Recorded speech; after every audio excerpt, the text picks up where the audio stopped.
Luxury કારમાં મૂકવા જાઓ ત્યાં એસી, એની વ્યવસ્થા હાઈ ક્વોલિટી, પછી એ સંતાન શું કરશે? ગાય એ વાછરડાને છાંટતા છાંટતા એવી રીતે છાંટી દીધું, એને વાલ કરતા કરતા કે એની ચામડી પણ ઉતરી ગઈ પડતી. એ રીતે સંતાનોને મજબૂત કરવાના છે. સંતાનોને બધી સુવિધા પૂરી નહીં પાડવાની. મા બાપનું કામ છે કે એને સંસ્કાર આપવાના, સુવિધા નહીં. સુવિધા સ્વયં ખડી કરેગા ત્યારે કલ્યાણ થશે. અને એટલા માટે મહારાજ, બૈરી મારી ગુરુ, સૈયા છોકરા શાલીગ્રામ, હવે સેવા કોની કરું? સમય કેવો છે મહારાજ, કે સમય એવો છે, ગાદલા પાથરવામાં રાત વહી ગઈ. આ સુવિધા કરો, આ સુવિધા કરો, આ કરો, પેલું કરો. ગાદલા પાથરવામાં રાત વહી ગઈ અને ઊંઘવાનું રહી ગયું ને સવાર થઈ ગઈ. ઊંઘવાનું રહી ગયું ને સવાર થઈ ગયું. મહારાજ નારદજીએ કહ્યું કે આશ્રમો યવનો દ્વારા રૂંધાયા છે. કોઈ પણ યોગી રહ્યો નથી, કોઈ પણ જ્ઞાની રહ્યો નહીં. કાશી, હરિદ્વાર, મથુરા, ગંગા, ગોદાવરી બધી જ જગ્યા ફર્યો, પણ કોઈ પણ યોગી રહ્યા નહીં મહારાજ. આશ્રમો યવનો દ્વારા રૂંધાણા અને મને ક્યાંય પણ શાંતિ મળી નહીં. કલિયુગના દોષોને જોતો જોતો હું યમુનાના કિનારે આવ્યો. અત્યારે આપણે ગીત પણ ગાવીએ છીએ, હે મારે માથે છે યમુનાની હેલ રે, ઘેર જાવું ગમતું. યમુના માને ભક્તિ, અને જેને માથે ભક્તિ હોય એને ઘરે જવાનું ના ગમે. મહારાજ, હે મુનીશ્વરો, મેં યમુનાજીના કિનારે એક આશ્ચર્ય જોયું. એક યુવાન સ્ત્રી રડતી હતી અને એના બે વૃદ્ધ પુરુષો એની જોડે પડ્યા હતા, એની સેવા કરતી હતી, એને જગાડવાનો પ્રયત્ન કરી રહી હતી. એ બે પુરુષો કોણ હતા? કે જ્ઞાન અને વૈરાગ્ય. એ ભક્તિ રાણીની જોડે હોય. દરેક માતાની આ જ સ્થિતિ છે. એના જ્ઞાન અને વૈરાગ્ય બને ઊંઘી રહ્યા છે મહારાજ. છોકરાઓના જ કમ્પ્લેન, જ્યાં જોવો ત્યાં એના જ્ઞાન અને વૈરાગ્ય બંને ઊંઘી રહ્યા છે. અને કેવા છે કે વૃદ્ધ છે. વૃદ્ધનો અર્થ શું મહારાજ?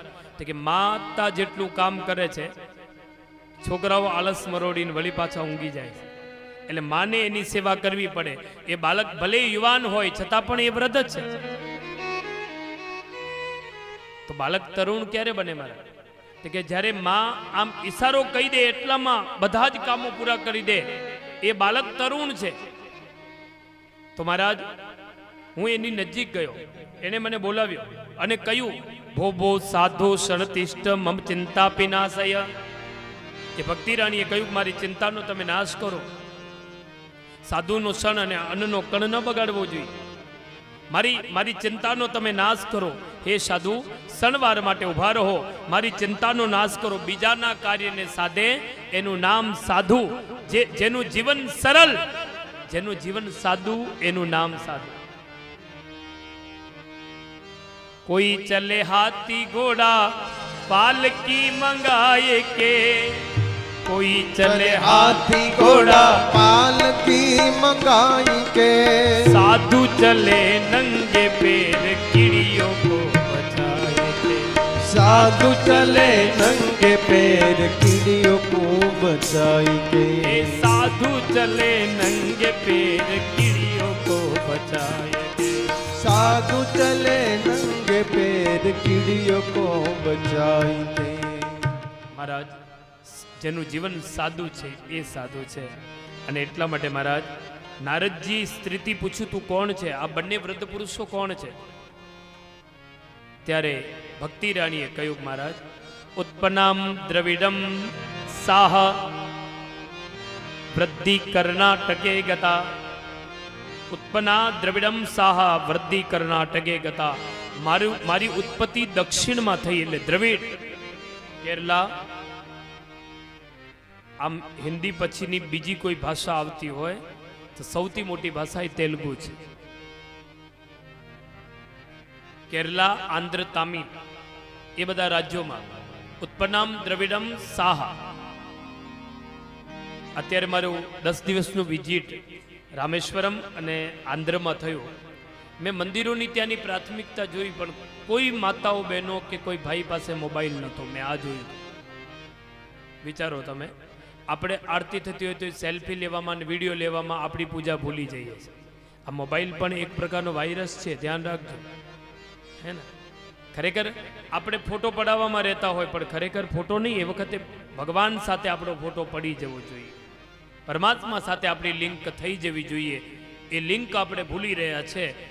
મેં ત્યાં જેટલા પણ મંદિરો જોયા, બસ જોઈ, ટ્રેન જોઈ, પણ કોઈ પણ વ્યક્તિ મોબાઈલ લઈને નહોતો બેઠેલો. કદાચ એવું ન બને કે દ્રવિડમાંથી એટલે દક્ષિણ દેશના લોકો જ રાજ્ય કરે. એમની પ્રાથમિકતા જોઈ. દરેક બહેનોને વાળમાં ઓરિજિનલ જે મોગરા આવે એના ફૂલથી એ લોકો સજેલા હોય દક્ષિણમાં. અને ક્લાસ 1 અધિકારી પણ ભભૂતનું તિલક કરે અને ધોતી પહેરે, ધોતી એટલે લુંગી ટાઈપ પહેરે, અને બહેનો સાડી પહેરે. કોઈ મંદિરમાં ધક્કમ ધુક્કી નહીં, કોઈ પણ જગ્યાએ વિડીયો નહીં, કોઈ વસ્તુ મેં જોઈ નહીં. આ બધું આપણે પણ અમલમાં આવવું જોઈએ. આપણે પણ માત્ર વિડીયોમાં નહીં, વિડીયોમાં જ રહી ના જઈએ ને ફોનમાં જ ન રહી જઈએ. એનાથી બહાર નીકળી અને કલ્યાણપ્રદ કાર્યો કરીએ.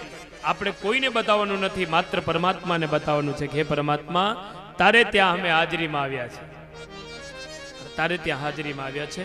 તો મહારાજ, ઉત્પન્નમ દ્રવિડમ સાહ એ કથાના માધ્યમથી પણ સૂચના છે. આવતીકાલથી કથા, ત્રીજા દિવસે ઝાંખીનો મંગલ કાર્યક્રમ હોય. એ વખતે ઘણી વખત તીર્થયાત્રિકો પોતે ઊભા થઈને વિડીયો ઉતારતા હોય મોબાઈલથી. હું આપને મારી વિનંતી કે અહીંયા યુટ્યુબના માધ્યમથી કથા ચાલી રહી છે, તો યુટ્યુબથી તમે એક ક્લિપ 2 મિનિટ કે 3 મિનિટની અમારા ભાર્ગવભાઈ પાસેથી લઈ શકો છો. એ તમારા મોબાઈલમાં ડાયરેક્ટ આવી જશે. કૃષ્ણ જન્મ હોય, વામન અવતાર હોય, કોઈ પણ અવતાર હોય તો એમાં તમારા મોબાઈલમાં લેવાની જરૂર નહીં, ડાયરેક્ટ એમના પાસેથી લઈ લેજો. એ ડાયરેક્ટ તમને કથા વિશ્રામ થશે, પછી ત્યાંથી તમને આખી ક્લિપ મળી જશે તરત જ કે આ આખો કાર્યક્રમ થયો હતો. અને આપણે આ મોબાઈલ રૂપી જે વાયરસ છે એનાથી દૂર રહી અને કલ્યાણપ્રદ કાર્યો કરીએ. છેલ્લે કથાના માધ્યમથી, યુટ્યુબના માધ્યમથી પોતાની મોબાઈલમાં પણ તમે જોઈ શકો, એની અંદર પણ ક્લિપ બનાવી શકો છો. એમાંથી યુટ્યુબમાંથી પણ કટ મારી અને બનાવી શકો છો. એ કથાનું માધ્યમ છે મહારાજ. તો વૃદ્ધિ કર્ણાટકે ગદા, મારી જે વૃદ્ધિ છે એ કર્ણાટકમાં થઈ, અને કચ્છિત્વમ ચિન્મ મહારાષ્ટ્રે, મારી જે યુવાની છે એ મહારાષ્ટ્રમાં ગઈ, અને ગુર્જરે જનરતા ગતા. એટલે શું ગુજરાતમાં ગરડી થઈ ગઈ કે નહીં મહારાજ? પંજાબમાં એક જિલ્લો છે ગુર્જર, અને ત્યાં જીર્ણતા ગતા. ભક્તિ માતા આગળ કહે છે, હું ત્યાંથી વૃંદાવનમાં આવી, ફરી મને યમુનાજીના પ્રભાવથી મને યુવાની મળી ગઈ, મને મારું રૂપ મળી ગયું, પણ મારા બંને બાળકો જે છે એ હજુ ઊંઘી રહ્યા છે. આળસ મરોડીને વળી પાછા ઊભા થાય, વળી ઊંઘી જાય. કથાનો માધ્યમ આ ભક્તિ રાણી અને નારદજીના સંવાદમાં દરેકના ઘરમાં આ લાગુ પડે છે.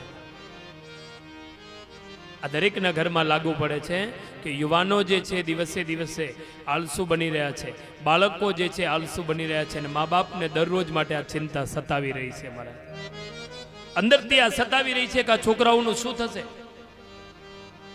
અને એટલા માટે મહારાજ આ જ્ઞાન અને વૈરાગ્યને જાગૃત કરવા માટે પાર્ટીમાં જાઓ ને, પાર્ટીમાં જાઓ તો આરતીમાં પણ છોકરાઓને લઈને આવવાનું, આરતીમાં લઈને આવવાનું.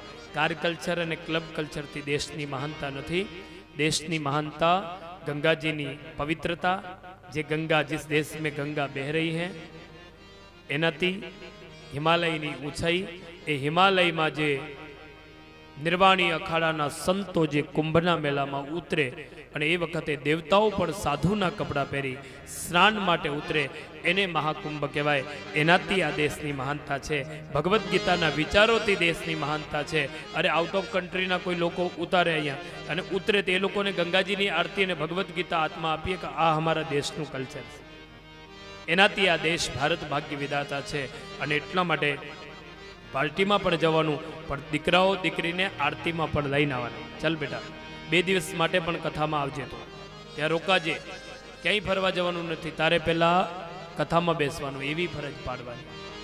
એનાથી કલ્યાણ થશે, એનાથી આપણી વ્યથા બધી દૂર થશે અને કલ્યાણપ્રદ કાર્યો થશે.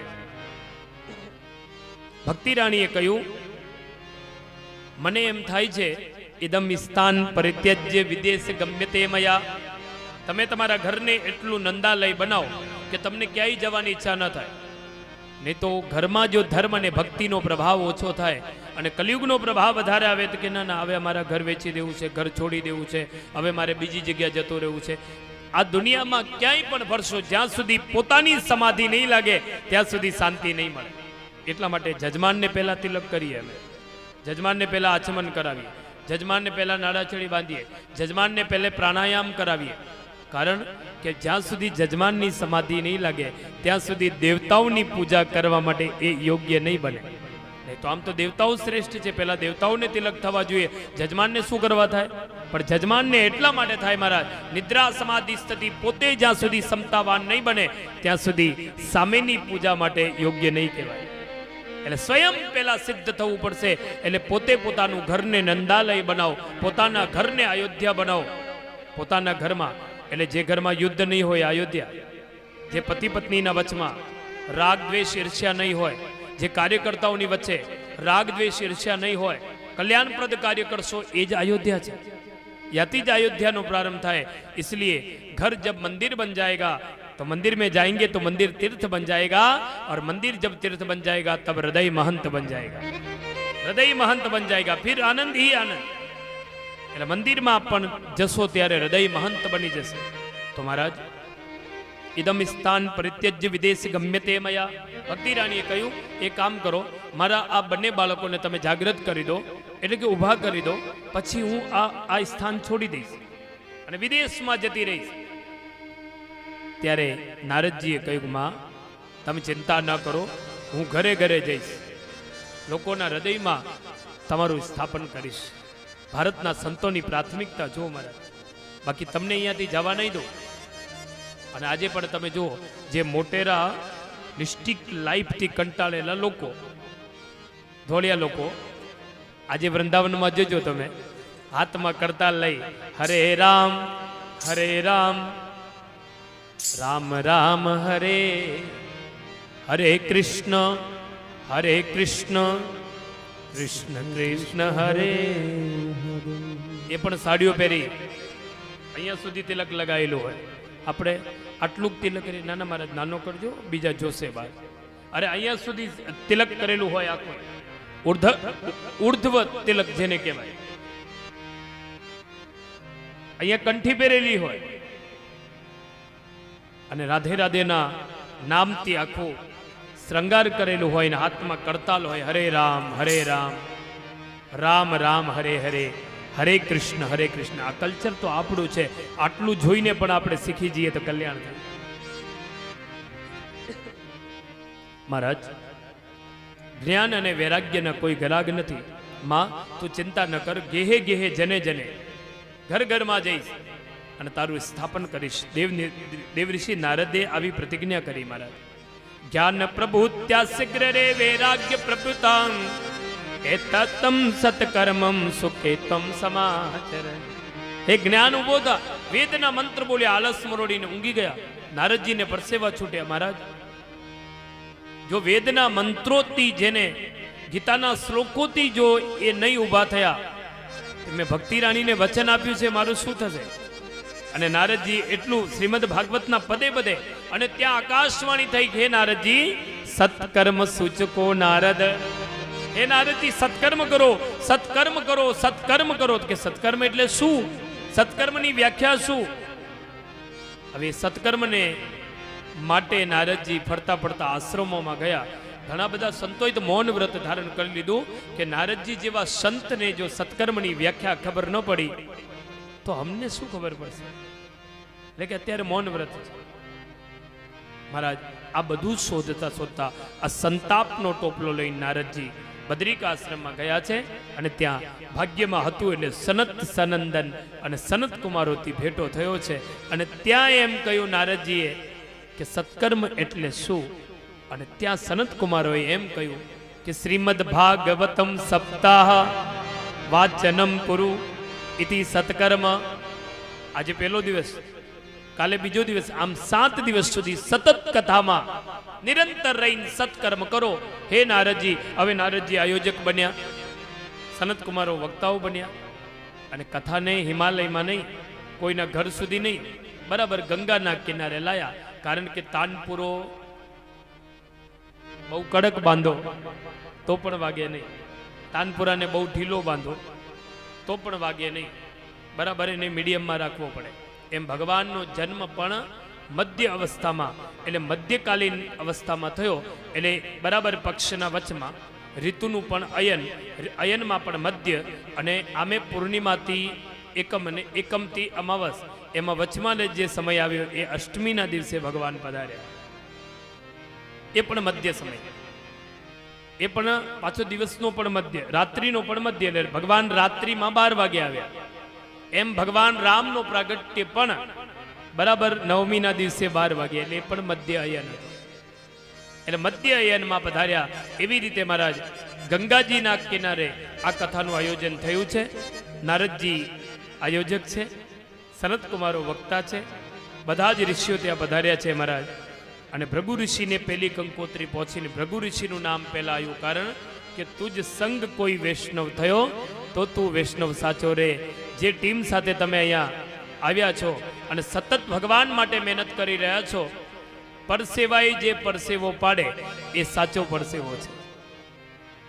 પરસેવાએ પરસેવો પાડે એ સાચો પરસેવો છે. પોતાને લાખ રૂપિયા મળતા હોય તો અહીંયાથી અમદાવાદ જઈને પાછો રાત્રે આવી જાય, ભૂખ્યો રે, લાખ રૂપિયા મળે છે. પણ પરસેવાએ પરસેવો પાડે એ સાચો પરસેવો છે.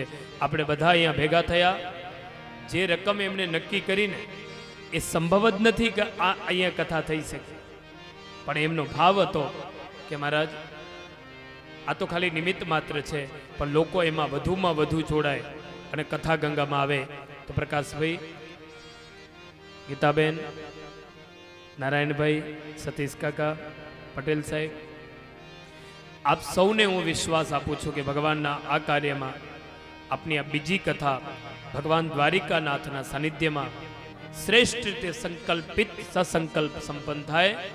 અને આ જ રીતે નિરંતર તમે કથા ગંગામાં જોડાતા રહો અને જીવન પર્યંત ભગવાનની નિરંતર ગોમાતા આ રાષ્ટ્રની સંસ્કૃતિ માટે આપ ન્યૂઝ ચેનલ સાથે સત્યમ શિવમ સુંદરમ, સત્યમ સાચા અર્થમાં લોકોને ત્યાં સુધી પહોંચાડવા, શિવમ જે લોકો અહીંયા પધાર્યા એ બધાની સેવા થવી, એ લોકો અહીંયા પહોંચ્યા, અને સુંદરમ એટલે જગતમાં બધા માટે સુંદર બને એ ભાવ સાથે મહારાજ ભક્તિ રાણી પહેલા દિવસે જ કથા પાંડાલના વચમાં હાથમાં કરતાલ લઈ બંને બાળકો તરુણ બની ગયા. જો આવો ઉમંગ આવે, આપણા દીકરા દીકરીઓ સારા કાર્યો કરે ને, અને બહુ એમ આનંદમય આપણાથી વહેલા ઊભા થઈ જાય, ફટાફટ ભગવાનની પૂજા કરે, પછી દરેક જગ્યા પર કંજુસાઈ નહીં પણ કરકસર કરે, દરેક જગ્યા પર બોલવું, ચાલવું, આહાર, નિદ્રા બધું બદલાય, ત્યારે મા બાપને ઉમંગ ચડી જાય મહારાજ. આમ આનંદ આવી જાય કે બહુ થઈ ગયું, હવે મારા દીકરા દીકરી બહુ કલ્યાણપ્રદ છે ને મને હવે કોઈ ચિંતા નહીં.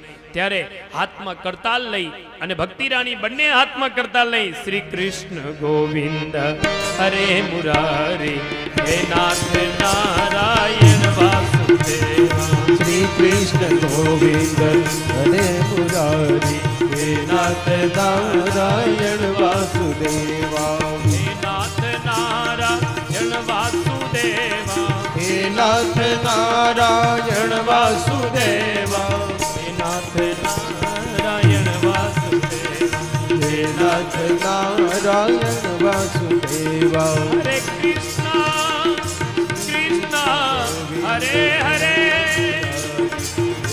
હરે કૃષ્ણ કૃષ્ણ હરે હરે, નારાયણ વાસુદેવા, શ્રી કૃષ્ણ ગોવિંદ હરે મુરારી હે નાથ નારાયણ વાસુદેવા, શ્રી કૃષ્ણ ગોવિંદ હરે હરે કૃષ્ણ મુરારી કૃષ્ણ હરે હરે, હરે કૃષ્ણ કૃષ્ણ હરે હરે, વાસુદેવા, કૃષ્ણ ગોવિંદ હરે મુરારી. નારાયણ વાસુદેવ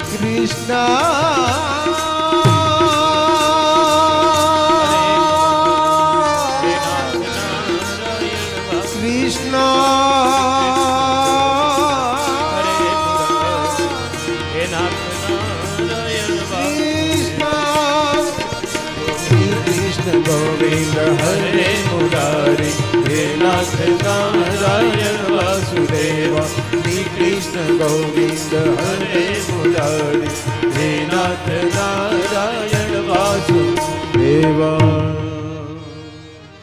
શ્રી કૃષ્ણ ગોવિંદ હરે મુરારી હે નાથ नारायण वासुदेवा। आइए कथा गंगा को यहीं पे आज विश्राम देते हैं। प्रथम दिवस છે કથામાં, જો કે કથા ગંગામાં પહેલા દિવસે પણ જે ટ્રાવેલિંગ કરીને અહીં સુધી પહોંચ્યા એ બધા થાક ઉતરી જાય એને જ કથા ગંગા કહેવાય। આइए कथा गंगा को विश्राम। कल सुबह सवारे 5 वागे पूजा नो मंगल कार्यक्रम प्रारंभ करशु। अहींया आपणे बिस्तर जल्दी छोड़वू, मंगला दर्शन में सवारे भगवान की पूजा करवी अने बधाए बेसवानुं पूजामां जे जे रीते ग्रुप वाइज बधाए पूजामां बेसजो। अहींया कथा गंगा में रहेजो। अहींयाथी भगवान द्वारकानाथना दर्शन करशु, रुक्ष्मणी मैयाना दर्शन करशु, समुद्रना किनारे पण आयोजन करशु। ये बधा आयोजन जेम जेम टीमना आधारित आपणे कार्य करता रहेशुं। एकबीजाने सहयोग आपजो અને જીવ શિવની સેવા કરજો। આઈએ हमारा नारायण भाई, आप सतत निरंतर आ कथा गंगा में, कारण के प्रकाश भाई तमारी साथे स्वयं नारायण जोड़े छे अने नारायण जोड़े छे એટલે નારાયણ નમસ્કૃત્ય નરમ ચેવ નરોત્તમ